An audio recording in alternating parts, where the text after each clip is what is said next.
Damos este lugar a nuestro pastor, que nos trae la palabra de Dios. Alabado sea el Señor, aleluya.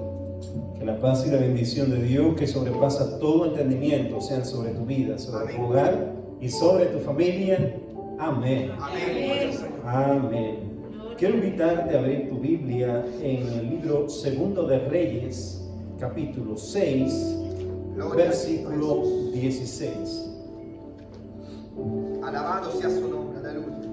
Segundo libro de Reyes, capítulo 6, versículo 16. Amén. Gloria a Cristo. Él le dijo: no tengas miedo, porque más son los que están con nosotros que los que están con ellos.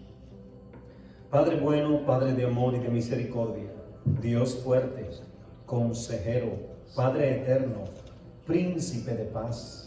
Es en el nombre de Jesús que venimos delante de tu presencia, presentando, Señor, este tiempo, Señor, acá.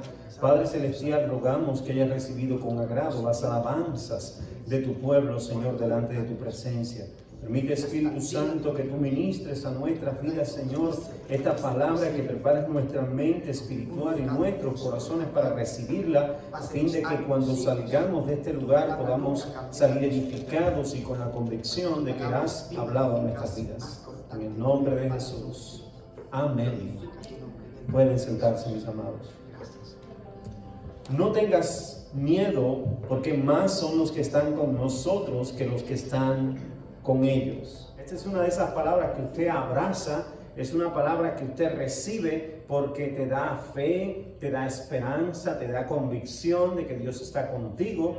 Pero yo quiero, en esta tarde, yo quiero hacerte entender en qué contexto fue dicha esta palabra, en qué lugar aconteció esta palabra, para que alguien pudiera hacer una declaración tan fuerte como decir: no tengas miedo, porque más son los que están con nosotros que los que están con ellos.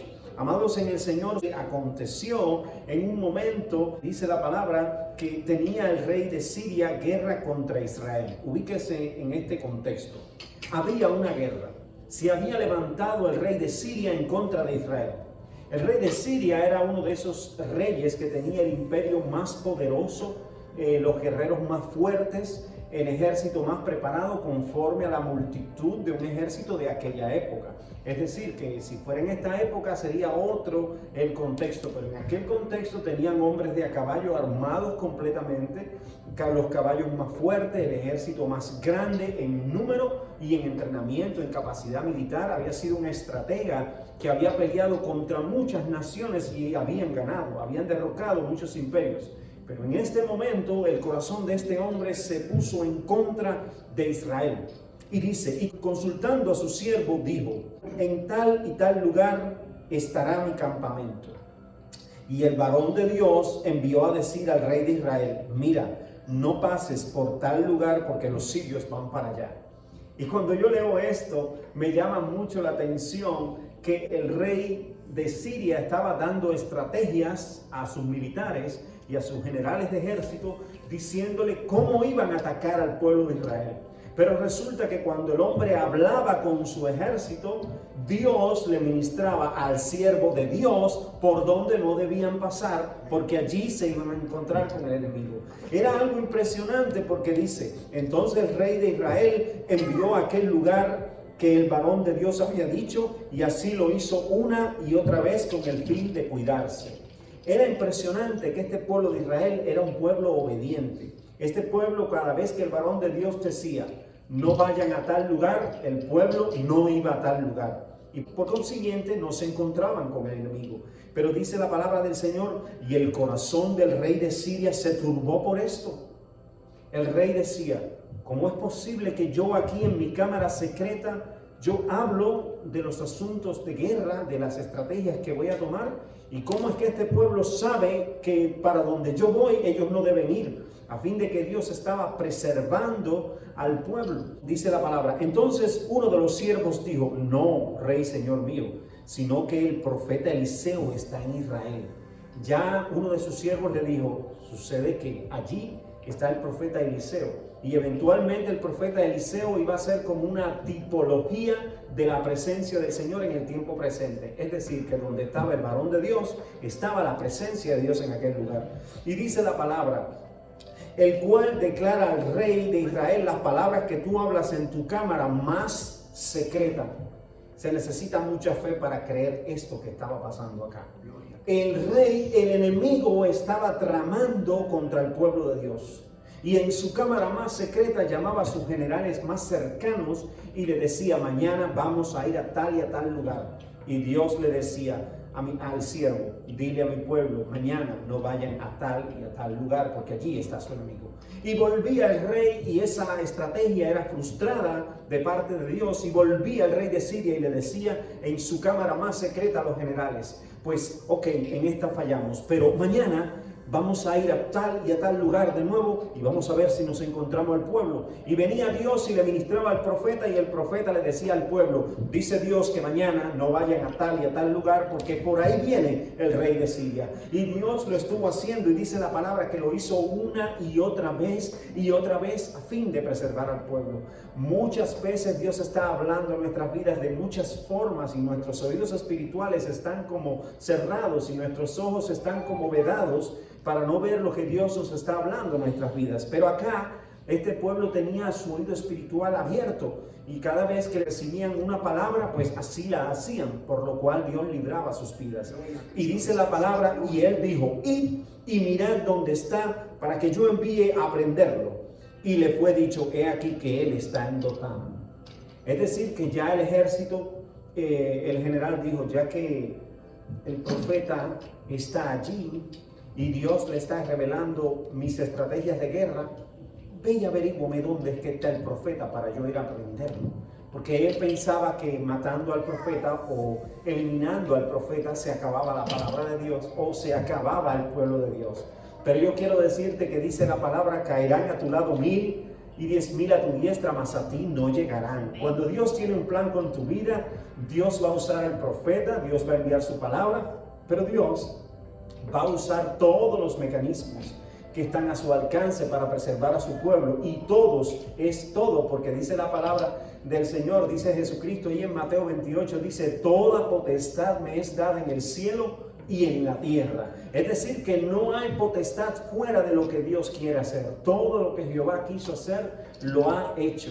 Por tanto, cuando a veces en tu vida estás orando y las cosas no están saliendo como tú esperas, pues órale al Señor y espera en Él, porque Dios a veces tiene un término para las cosas. Nosotros los seres humanos nos desesperamos a veces, pero Dios te está guardando de tu peor enemigo. Dios sabe en qué lugar tú puedes caer y en qué lugar puedes encontrarte con tu peor adversario. Por eso a veces frustra los planes de tu adversario, pero a veces tus propios planes son frustrados. Yo no sé si te ha pasado alguna vez, pero yo he hecho muchos planes en esta vida. En algún momento he dicho: en este año voy a hacer tal cosa, y no ha pasado.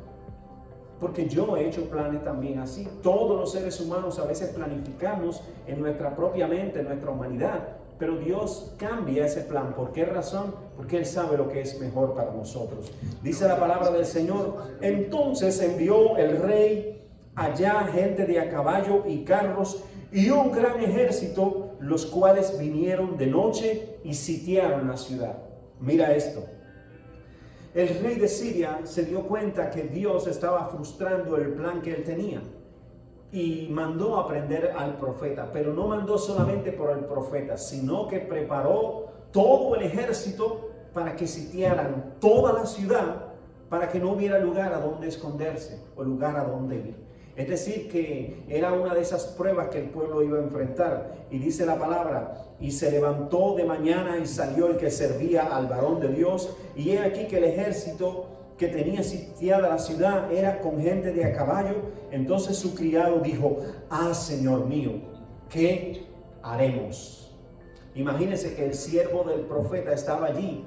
Tantas veces vio a Eliseo, tantas veces lo vio pelear tantas batallas con la ayuda de Dios, y en ese día dijo: ah, Señor mío, ¿qué haremos? Ese día se sintió preocupado, ese día se sintió turbado, porque estaban rodeados y todo parecía indicar que ese día lo iban a matar a todos. Y dice la palabra: él le dijo: no tengas miedo. Imagine por un instante en su humanidad que a usted le digan: mira, tu casa está rodeada y tu ciudad está rodeada por tu peor adversario. y viene a raer tu vida, viene a borrar tu memoria de la tierra, y venga alguien de fe y te diga, pero no tengas miedo. Y tú te quedas así pensando qué es lo que está hablando esta persona. Cristo Jesús. Amados en el Señor, no tengas miedo en esta vida. No tengas temor a tu adversario, ni al príncipe, ni al hijo del príncipe, porque su aliento viene y se va y perece como la hierba que está en el campo. No tengas temor a las multitudes de las pruebas que te vas a encontrar en esta vida. Van a venir muchas pruebas. En el mundo, dice la palabra, tendréis aflicción, pero confía, yo he vencido al mundo. Amados en el Señor, vamos a tener adversidades. Vamos a tener días donde nuestro adversario va a estar parqueado frente a nosotros con la multitud de su ejército. Todo parece indicar que ese día se termina nuestra existencia, pero yo te voy a dar una noticia en este día. Tu existencia se termina cuando el dador de tu existencia te llame a su presencia. Antes de eso van a venir pruebas, van a venir circunstancias difíciles. Tú mismo vas a pensar a veces, ay, si no trabajo, si se me cae este contrato que tengo, me voy a morir de hambre. Ay, bueno, eso es tu fe. Tu fe está confiada en que si se te cierra esa puerta te vas a morir. Pero eso es falta de fe, porque cuántas veces en todos los años de vida que has vivido te has quedado sin trabajo, te han pasado circunstancias difíciles, has estado en un salón de operaciones, has estado en tantas pruebas y el Señor te ha librado y puedes decir conmigo, Ebenezer, hasta aquí me ha ayudado la mano del Señor. Y si Dios lo ha hecho, lo va a volver a hacer. Él lo va a volver a hacer. Aunque las puertas se cierren, aunque las cosas parezcan que todo se está derribando, Él lo va a volver a hacer. El mismo que te preservó la vida, la va a volver a preservar. Pero debes tener fe, porque vuestro adversario se presenta delante de ti con tu ciudad sitiada, con lo mejor de su ejército, con la mejor armadura de su ejército, con los hombres más entrenados para pelear contra ti. Él se presenta con todo lo que tiene. Eso es Él. Ya tú lo ves. Eso es Él. Pero ¿sabes qué? Dice la palabra que el profeta le dijo, no tengas miedo, porque más son los que están con nosotros que los que están con ellos. Pero yo te digo eso y parece que te estoy narrando una historia fantástica. Pero sucede que Eliseo había visto todos los que estaban con él, pero los demás no. Y dice la palabra, entonces oró Eliseo y dijo, te ruego, oh Jehová, que abra sus ojos para que vean. Entonces Jehová abrió los ojos del criado y miró, y he aquí que el monte estaba lleno de gente de a caballo y de carros de fuego alrededor de Eliseo. Es decir, que el profeta Eliseo tuvo que orar para que el siervo de él le fueran abiertos sus ojos espirituales para poder ver que habían carros de fuego, que había todo un ejército de Jehová allí que nadie veía, pero allí estaban para pelear a favor del pueblo de Dios. Asimismo, tú a veces estás entrando por el salón de un hospital donde le dicen a la familia, nadie más puede pasar de aquí para adelante, y parece que el camillero que se lleva la camilla tuya solamente y tú acostado ahí parece que estás solo, pero allí no estás solo. Allí está todo el ejército de Jehová para pelear a tu favor. A veces van a haber circunstancias en la vida donde te vas a sentir débil, te vas a sentir solo, te vas a sentir frustrado, las fuerzas ya no me alcanzan, ya no puedo más. ¿Qué voy a hacer ahora? Y si me pasa esto, ¿con qué voy a contar? Con Dios. Y a veces hablamos de Dios como el último recurso. Aquel, bueno, ya después que se me haya acabado todo, bueno, me queda Dios. No te queda todo. Si te queda Dios, te queda todo, tienes todo. Porque la palabra del Señor, dijo Jehová en su palabra, de Jehová es la tierra, su plenitud, el mundo y los que en él habitan. Si te queda Dios, te queda todo. Pero el problema a veces no es qué nos queda y qué nos falta, sino dónde tenemos puesta nuestra fe. Porque es un problema de fe a veces para ver que el enemigo es grande, pero nuestros ojos espirituales a veces están vedados. Y nuestros ojos espirituales se empiezan a vedar en la medida que vemos más al mundo, en la medida que ponemos nuestra mirada en las cosas de la tierra. Las noticias de la tierra no son nada halagüeñas. Hasta hace poco decían, no, ya todas las cosas están mejorando, ya están volviendo a la normalidad. Ahora vuelven las noticias, no, los casos se están incrementando y las cosas se están poniendo malas. Y la gente, el que tiene fe va a seguir pensando, bueno, para mí todo siempre ha estado en normalidad. Amén. Pero el que no tiene fe, enseguida empieza a desesperarse. Bueno, ¿y qué hago ahora? Tengo que vacunarme 3 veces más o 6 veces más para estar protegido. La sangre de Cristo. La sangre de Cristo tiene poder. La sangre de Cristo que guardó a los primogénitos allí Así es. es la misma sangre que te guarda a ti. Amén. Gloria a Dios. La sangre de Cristo que fue derramada, amado hermano, allí en la cruz del Calvario nos limpia de todo pecado. Amén. Gloria a Cristo. En aquel momento, cuando Dios le dijo a Moisés, tomen a un cordero sin mancha y derramen esa sangre sobre el dintel de la puerta para que cuando el ángel de la muerte venga no los pueda tocar. En aquel momento ese cordero inmolado era la tipología del tiempo presente del sacrificio que hizo Cristo en la cruz del Calvario. Por consiguiente, la sangre que derramó Cristo es la misma sangre que se derrama sobre tu casa, sobre tu vida, para guardarte de toda plaga, de toda enfermedad. Pero debemos tener fe, una fe activa, una fe que cree fervientemente que el ejército del Señor está a nuestro favor. ¿O acaso no dice la palabra del Señor que el ángel de Jehová acampa alrededor de los que le temen y los defiende? No dice acampará, no dice acampó, sino que dice en tiempo presente. El ángel de Jehová acampa alrededor de los que le temen y los defiende. Entonces dice la palabra, y Jehová abrió los ojos del criado y él miró, y he aquí que el monte estaba lleno de gente de a caballo y de carros de fuego alrededor de Eliseo. Permítame decirte que en ese momento Dios permitió que los ojos del siervo de Eliseo se abrieran para él poder ver lo que decía Eliseo. Eliseo decía que tenemos, nuestra gente es mayor que la de ellos. Mira, el mismo pueblo de Dios no veía el ejército de Jehová. El siervo del siervo de Dios no veía al ejército de Jehová. Los sirios no veían al ejército de Jehová, pero estaba allí. Porque el hecho que tú no veas las cosas que Dios está haciendo a tu favor no significa que Dios no está obrando a tu favor. Amén. El hecho de que tú no veas cómo la benéfica mano de Dios se mueve activamente en tu vida no significa que no lo está haciendo. Significa que no lo estás viendo. Y usted sabe cuántas cosas nosotros no estamos viendo ahora mismo que están sucediendo en toda la tierra. Esta tierra donde usted y yo estamos parados firmemente, que sentimos que estamos sobre una superficie sólida, está suspendida en el aire. ¿Y quién sostiene la tierra?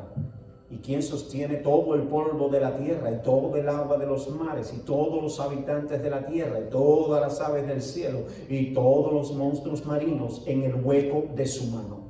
Jehová de los ejércitos, en quien tú y yo hemos confiado. Entonces, amado del Señor, y luego que los sirios descendieron a aquel lugar, oró Eliseo y dijo: te ruego que hieras con ceguera a esta gente. Y los hirió Jehová con ceguera conforme a la petición de Eliseo.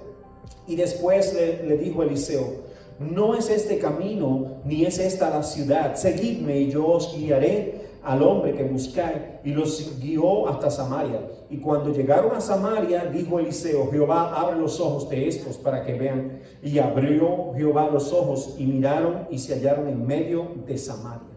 Amados en el Señor, Dios obra de manera impresionante. A mí nunca se me olvida cada vez que yo leo este pasaje. En una ocasión, cuando la pastora y yo veníamos desde mi familia, estábamos en San Diego y íbamos hacia Los Ángeles. Pero habíamos estado predicando en diferentes iglesias en San Diego, y esa noche el pastor no tenía la ocasión para podernos llevar hacia Los Ángeles, donde nosotros nos estábamos quedando, y manda a unos líderes, muy buenos líderes de la iglesia, fieles hermanos de la iglesia, y nos manda en su carro para que nos lleven hasta Los Ángeles. Pero cuando vamos en todo el camino, hay un punto de control donde inmigración está revisando cada carro, y cierran la carretera y ponen luces y empiezan a parar a carro tras carro tras carro, y inspeccionaban a todo. Y estas personas que estaban allí en el carro empezaron a sentirse tristes, empezaron a sentirse un poco mal, porque decía la hermana: bueno, y ahora, pastores, si me retiene inmigración acá por causa de yo no tener los documentos. Mire, yo con mucho amor dispuse mi corazón para traerlos a ustedes acá, pero yo quiero que usted le diga a mi familia que yo los amo, que vamos a estar en contacto, pero ella tenía una tristeza tan grande, parecía que se estaba despidiendo ya de todo este escenario, de todo lo que estaba pasando, porque su familia quedó en San Diego, pero ella iba para Los Ángeles y el punto de control estaba justo en un lugar impresionante.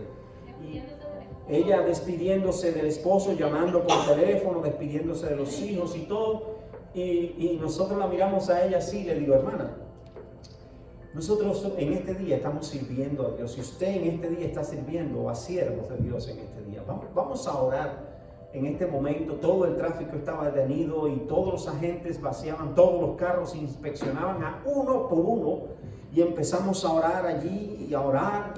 Y después que oramos, dice la pastora, vamos a cantar unos himnos ahora de adoración, y empezamos a cantar. Y de momento se pone una clase nube y una clase tempestad sobre aquel lugar, y empiezan a quitar luces y empiezan a moverse los carros y los agentes de inmigración se empiezan a ir y se empieza a abrir todo aquello. Y yo le digo, hermana, usted le sirve al Dios que le dice al viento y al mar, detente. Y usted le sirve a un Dios grande. Y las lágrimas de aquella persona eran lágrimas grandes, así. Eran lágrimas de gozo, tenía un gozo y una alegría y una tristeza mezclada y todo. Y le digo, en este día tu fe fue probada. A veces nuestra fe va a ser probada para ver en quién nosotros confiamos, a ver si nosotros inquirimos en el nombre del Señor o pensamos en la carne. Y yo no te juzgo, es normal pensar en la carne. Todos en algún momento pensamos con nuestra mente natural, porque es que somos seres naturales. Y como seres naturales, lo primero que pensamos es, si no tengo esto, pues ya me muero. Así pensamos tristemente. Pero cuando venga ese pensamiento, amado hermano, automáticamente somete la carne, llevando cautivo todo pensamiento a la obediencia, sometiéndolo a Cristo. ¿Sabes por qué? Porque cuando lo haces, le das lugar a Dios para obrar en tu vida. Me llama mucho la atención que este pasaje tiene una estrecha relación con un evento que vivió Cristo después de haber resucitado. Dice la palabra en Lucas 24. He aquí que dos de los discípulos de Jesús, iban por una aldea llamada Emaús, la cual se encuentra a 70 estadios de Jerusalén. Y ellos iban hablando entre sí todas las cosas que habían acontecido a Jesús el Nazareno. Ellos venían hablando de todos los eventos que pasaron. Y dice la palabra que sucedió que mientras hablaban y discutían entre sí, Jesús mismo se le acercó y caminaba con ellos. Jesús se le aparece a aquellos dos que van hablando y se le aparece al lado y le dijo, ¿qué pláticas son esas que tenéis entre vosotros mientras camináis? ¿Y por qué estáis tristes? Y es impresionante que se le aparece Jesús, el cual estuvo con ellos durante 33 años y no lo conocían. ¿Por qué? Porque sus ojos estaban vedados. Los problemas en esta vida tienen una tendencia a vedar nuestros ojos. Las circunstancias difíciles, la enfermedad. No ponemos la confianza en el hombre, cuando ponemos la confianza en nuestra economía. Pero ¿dónde está el poder de Dios en el medio de ese cálculo? ¿Usted ha visto alguna calculadora, por científica o buena que sea la calculadora, que tenga una teclita así en una esquina que diga Cristo? No, todas tienen numerito, división, suma, recta, hasta tiene de todo, menos la palabra ¿dónde está Cristo en el medio de tus asuntos? Cuando usted en esta vida tenga situaciones, preséntelas delante del Señor en oración y vamos a ver qué piensa Él, porque si usted mira con los ojos naturales, pues sencillamente el mundo le va a pasar por encima. Y así estos dos discípulos de Cristo, dice la palabra, respondiendo uno de ellos que se llamaba Cleofas, le dijo, ¿eres tú el único forastero en Jerusalén que no ha sabido de las cosas que han acontecido? Le dijo forastero a Cristo. ¿Eres tú el único extraño acá que no sabe de lo que ha pasado aquí en Jerusalén? Entonces Jesús le dijo, ¿qué cosas? A mí me llama la atención qué cosas es la que han pasado acá que no haya sido revelado. Porque desde el principio de la creación y hasta que vine y hasta como me fui, fue revelado a los profetas. Yo soy el cumplimiento de las profecías. Así estaba Cristo. Cristo, todo lo que pasó no fue nada arbitrario, no fue nada que se le ocurrió al pueblo traicionar a Jesús de momento y vamos a crucificarlo. No, todo formaba parte de un plan bien articulado de parte de Dios. Pero la gente había ignorado que Cristo estaba allí cumpliendo lo que Dios le había mandado hacer. Y dice la palabra que Jesús le dijo, ¿qué cosas? Y ellos le dijeron, de Jesús el Nazareno. Hablaron con Jesús de Jesús el Nazareno, que fue varón profeta, poderoso en obras y en palabras. Menos mal que hablaron bien, porque se pudo haber dado el caso que hablaran con él mal de él mismo. Y como sus ojos espirituales estaban vedados, ellos no podían saber con quién estaban hablando. Y le dijo, de Jesús, el Hijo de Dios. Él dice, varón profeta, dice la palabra, y poderoso en obras y en palabras y delante de todo el pueblo, que cómo le entregaron los principales sacerdotes y nuestros gobernantes y le dieron a sentencia de muerte y le crucificaron. Pero nosotros esperábamos que él era el que había de redimir a Israel. Y es aquí un problema de conceptos. Porque el pueblo de Dios lo recibió con gozo cuando Jesús llegó. Porque pensaron que había llegado el rey de los judíos. Obviamente era el rey de los judíos. Pero ellos lo que conocían era la historia de cómo Dios en alguna ocasión había levantado varios reyes, pero tenían la experiencia de David. Por eso en alguna ocasión le dijeron, Jesús, el hijo de David. ¿Por qué? Porque como David tomó el reino y así estableció un reino físico, un reino secular, un reino de hombres, como lo hizo David.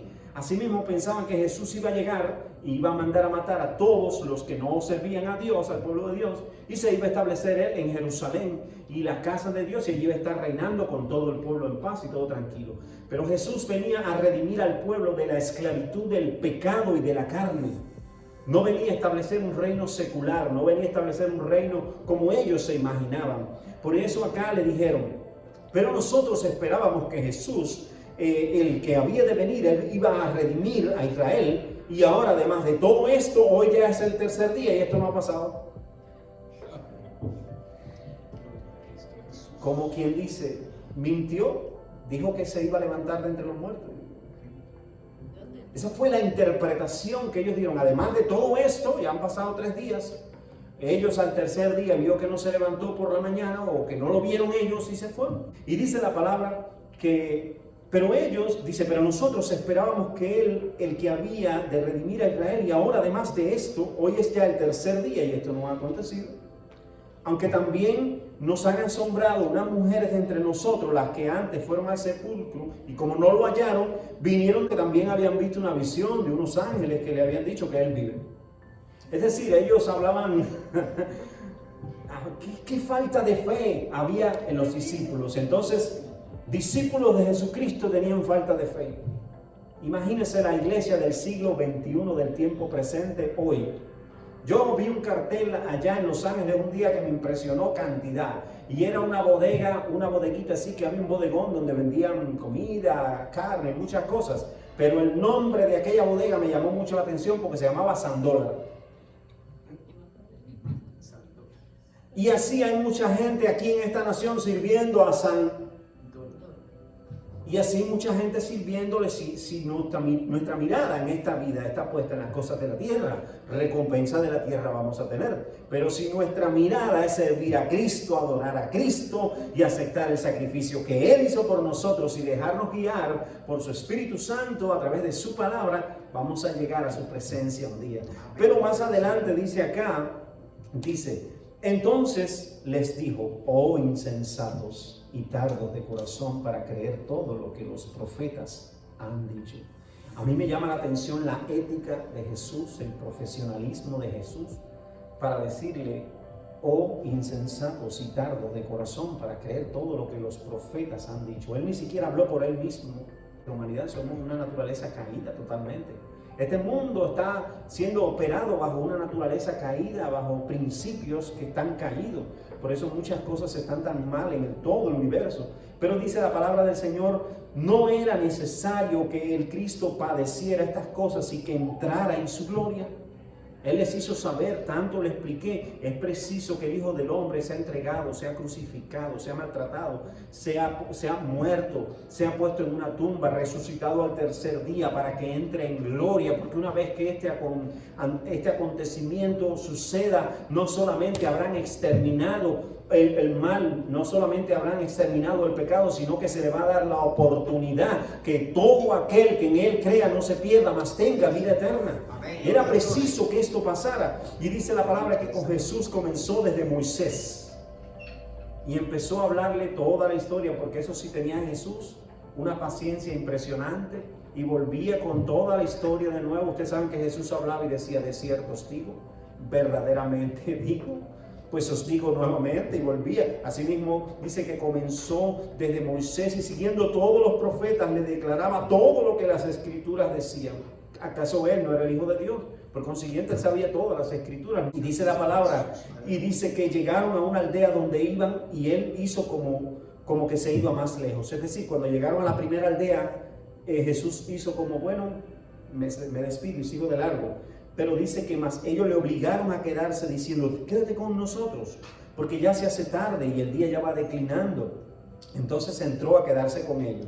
Y aconteció que estando sentado a la mesa, tomó el pan y lo bendijo, y lo partió y lo dio. Entonces le fueron abiertos sus ojos y le reconocieron, mas él se desapareció de su vista. Después que comieron el pan y habló con ellos, ellos le reconocieron: es Jesús, y se desapareció de su vista. Para evitarle tantas cosas, diría yo, pero imagino que ellos quedarían enmudecidos, porque tuvieron la oportunidad de que el Hijo de Dios, en cuerpo glorificado, en plena resurrección de entre los muertos, se apareciera a él, pero sus ojos estaban vedados. Yo te voy a decir, amado hermano, que si tú pones tu mirada en esta tierra y en las cosas que pasan en el mundo y en las cosas que están aconteciendo a veces en nuestra propia vida, tus ojos van a permanecer vedados. Pero si tú mantienes tus ojos puestos en Jesús, el autor y consumador de toda la obra de la creación, tú vas a poder vivir tu vida llena de fe, sabiendo que vas a tener en tu corazón una expectativa de fe que se opone a toda renuncia, y que es fe, certeza de lo que se espera y convicción de lo que no se ve. Es ese motor impulsor desde tu corazón que te va a hacer creer que las cosas ahora no están bien, pero ahorita van a estar bien. Que si hoy no estoy viviendo el sueño de mi vida, pues ya lo voy a lograr más adelante. Pero vas a tener tu mirada sabiendo que algo Dios quiere hacer. Si no te han dicho lo que tú has querido en esta vida, se están preparando para decírtelo. Si no has recibido todo lo que Dios tiene para ti, ya está dispuesto toda esa bendición para tu vida. Yo quiero decirte solamente 3 principios con los cuales quiero terminar en esta tarde. Número 1, la fe revela que Dios hace mucho más de lo que podemos ver.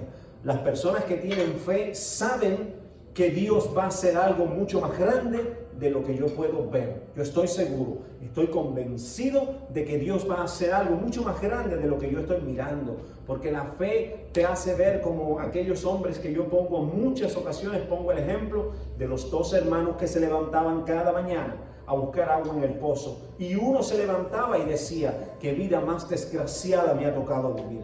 Todos los días me levanto con esta tanqueta de agua, tengo que caminar 1 milla, tengo que lanzar bajo este sol tan grande, lanzar esta tanqueta de agua en el pozo y sacar esta agua y luego regar las plantas para tomar y para hacer el desayuno. El otro se levantaba y decía: qué bendición tan grande vivir en este campo tan hermoso, tanta tranquilidad, mira qué árboles tan lindo, este sol tan hermoso que irradia todo este lugar donde yo estoy. Qué bueno que Dios me da las fuerzas para salir adelante. Qué bueno que tengo un pozo, que mira que he sacado agua y nunca se le agota. La fe te hace ver las cosas bien, aunque todo parezca mal. Te hace creer que aunque para muchas personas tu vida es un desastre, para ti te hace ver que Dios está haciendo algo y está obrando a tu favor. Así que el primer principio, la fe revela que Dios hace cosas mucho más grandes de la que yo puedo ver. Es decir, si tienes fe, tú ves lo grande que Dios va a hacer. Tú no estás mirando, el jefe te dice, te voy a sacar de aquí, y ya tú estás pensando en tu corazón, ¿qué irá a hacer Dios? Tú no te pones en contra de tu jefe, no te pones a pensar, alguien te dice, ya no te quiero más en este lugar, ya se acabó el contrato, pues no tienes más para vivir acá, y tú estás en la fe te hace ver, hay una casa muy linda que se está preparando para mí. La fe te hace ver lo bonito de cada cosa que Dios permite a tu vida. Segundo principio, la fe te hace ver los recursos espirituales que están a tu disposición. Es decir, el profeta Eliseo pudo ver el recurso espiritual que había ahí. El siervo del profeta Eliseo dijo, ¡qué grande! Estamos sitiados. El rey de Siria con todo su ejército de a caballo nos va a matar. Ya nos van a aniquilar. No va a quedar nada de nosotros ni la historia. Pero la fe del siervo Eliseo le hizo ver los recursos espirituales que estaban a su favor. Oró a Dios, Señor, ábrele los ojos acá a mi siervo para ver si él ve lo que yo estoy viendo. Y cuando oró, el siervo miró y dice, ciertamente son más los que están con nosotros que los que están con ellos. Ellos no lo ven, pero aquí tenemos el ejército de Jehová a nuestro favor. Una multitud del ejército de Jehová. Grande en número carros de fuego que van a pelear a nuestro favor. Así la fe te va a hacer ver a ti cuando la gente te dice, si mira lo mal que te está yendo. La fe te va a hacer ver a ti que hay algo que Dios está haciendo a tu favor. Pero necesitas fe para creerlo. Todo depende de dónde está tu mirada. Y tercer recurso, el ejército de Dios está ahí para ti, aunque tú no lo puedas ver. La Biblia dice que el ángel de Jehová acampa alrededor de los que le temen y los defiende. Jesucristo dijo en Mateo 28, 19 y 20, toda potestad me es dada en los cielos y en la tierra. Por tanto, id y haced discípulos a todas las naciones, enseñándoles que guarden todas las cosas que os he mandado, bautizándolos en el nombre del Padre, del Hijo y del Espíritu Santo. Y aquí yo estoy con vosotros todos los días y hasta el fin. Entonces, cuando tú estás haciendo la voluntad del Señor, puedes tener la certeza de que el Señor está contigo. Gloria a Dios. Que el Señor te bendiga. Quiero invitarte a que te pongas en pie y vamos a orar. Vamos a ponernos en pie y vamos a orar a Dios en esta tarde, porque ¿cuántos reciben esta palabra? Amén. ¿Cuántos reciben que la fe nuestra va a ver los recursos espirituales que Dios tiene a nuestro favor? ¿Cuántos reciben que los recursos espirituales de nuestro Dios están a nuestro alcance? ¿Cuántos reciben que el ejército de Dios está aquí, aunque no lo podamos ver?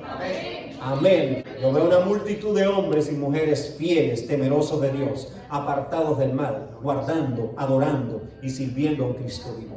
Oremos.